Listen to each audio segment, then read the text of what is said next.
It's good to be with you for another Chin-Wag, and I was on vacation all last week down in the Caribbean, the terrible stuff. 2 stops in Mexico aboard a Royal Caribbean cruise with my beautiful wife and some good friends of ours. But I'm back, I'm ready to go just in time for Christmas, and boy, am I feeling the pinch on it. A couple of years ago, there was a book that came out, and I refer to it often, called Simple Church. And it's funny because churches embraced it. They eventually, even some got it, and some of the big churches or some of the small churches that just ran a lot of different ministries, they decided that they were going to try and be a simple church. Now, this is good in theory. What I find is a lot of people that are into the organic church movement actually like the simple things. They enjoy this, and the joy that I have with starting Radiant Fellowship is we don't have history. We've only been going 6 years, and we've always kept it simple. It's kind of been our motto. I grew up in a movement where it was quite regular. Every Christmas, every Easter, you do the big David T. Clydesdale cantatas and everything, and there was a place for those, and I think they were okay. I don't know how many singing Christmas trees I've been in. I get some good memories from those days, but at the same time, looking at it as a pastor now, I think, wow, a lot of resources, time-wise and money-wise, went into those things, and kind of got me thinking about my point today. Let me talk to those that are on staff at churches, or have been on staff at churches. I oftentimes wonder if we get it that sitting in our offices all the time, or studying constantly for our message, or worrying about this, worrying about that, putting all this time into a 1 hour, 1.5 hour, if you're from my upbringing, 2.5 hour service, is that really God's will for the church? I was asked that as a young youth pastor once. Some pastors got together with me and they said, "So Bob," and they were totally railroading me. They were trying to get me to answer wrong. "How long do you spend on your message prep?" I said, probably about a day and a half. And they laughed, and they said, they started talking to each other in the car, and they said, "Well, so-and-so, how long does it take you?" And ultimately it came down to 3-4 days to put together a message. To this day, I don't understand that.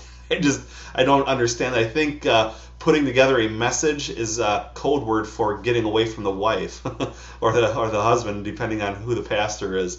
Because I've seen a lot of Saturday night pastors in their office, and one actually confessing to me, "It's my getaway from the family." It's pretty sad, isn't it?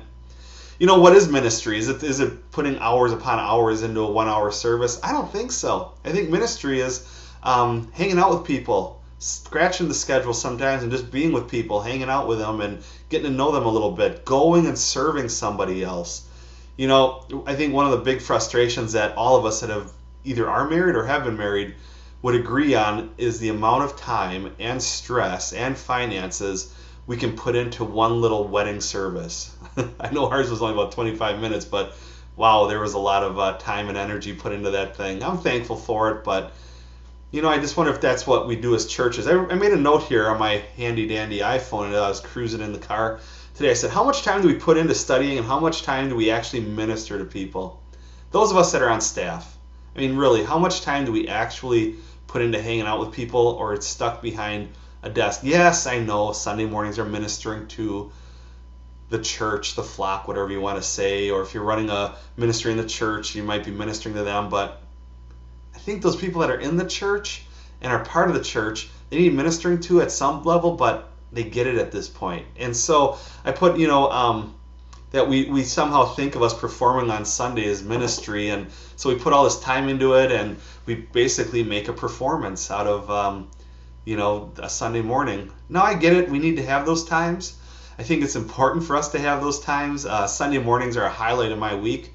But one thing I'm learning more and more is, make those times count, but it's the time you spend with people outside of the church, outside of the building, I should say, with the church, that really makes a church dynamic interesting and good and fun. So, what are your thoughts on that? Too much time invested into a church service, not enough time invested into people, not just in the church, but outside of the church. And love to hear your thoughts and comments. Feel free to post it right there. And if you have any emails you want to shoot at me, the email address is info at that'snotmygod.com. I would love to hear from you. I think I'm going to stay on this church rant for a little bit. I'm going to answer a couple questions that were sent to me. So watch for the next one tomorrow. I love being back with you. Talk to you soon. Bye.